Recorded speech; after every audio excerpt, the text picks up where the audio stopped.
Hi guys! It's me again, your Sundalang Guapa, ex-Sundala pero still guapa. Diba? Pak, ganun!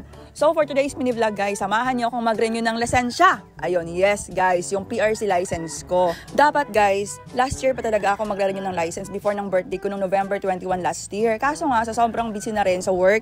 Tsaka guys, that time kasi talagang busy rin ako mag-process ng papers para sa aking resignation. So hindi ako nakapag-renew. Pangalawang reason din guys, is yung pag-online. Kasi nga talagang nabadrip ako sa pag-online guys. Yun pala guys, dapat puntahan mo lang talaga sa pinakamalapit na PRC office para makapag-renew ka at maayos nila yung email mo. Tatlo pala kami guys. So humabol yung isang kapatid ko guys, yung katabi ko, kasi nga kailangan din niyang ayusin yung kanyang email dahil magte-take siya ng board exam. Yung isang kapatid ko naman guys, same kami ng situation, magre-renew ng license. So sa lahat ng gustong ayusin yung kanilang email, puntahan niyo na sa pinakamalapit na office ng PRC para at least maayos siya, di ba? Katapos namin sa PRC guys, dumaan na rin kami sa may Robinsons dahil magkatabi lang sila, walking distance lang. Kasi yung isang kapatid ko nakiusap na bayaran yung kanyang appointment para sa kanyang passport. At dahil lunchtime na guys, so nag-invite yung mga kapatid ko na kumain sa labas. So syempre, di ba, tumanggi ako kasi sabi ko, doon tayo magkain sa bahay kasi nga wala akong trabaho, wala akong ipang libre. So syempre, nag-volunteer na po yung aking kapatid na siya ang mababayad. So asahan ka pa, di ba? Sumama na ako sa kanila sa may samgyupsal. At nagkataon guys na andyan yung mga followers natin na teachers from St. John. Ayan, shout out po mga ma'am. Thank you sa inyong suporta. I love you all.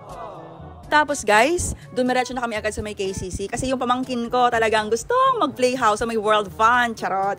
So ayun, sinamahan namin siya and then sabay na rin yung groceries para at least diba hindi sayang yung aming punta doon. Pagkatapos kong magbayad sa counter guys, andyan yung isa sa ating tough pa na talagang niyakap si madam at nakakatuwa talaga guys, tuwang-tuwa talaga ako. Alam mo yung tipo na meron tumatawag sa'yo tapos ma'am Sundalang Guapa, ganun, nagkakasalubong kami. Thank you so much sa inyong support, mahal na mahal ko po kayo. Salamat! Wala, may shout out yung mga followers namin dyan sa St. John. Ayan.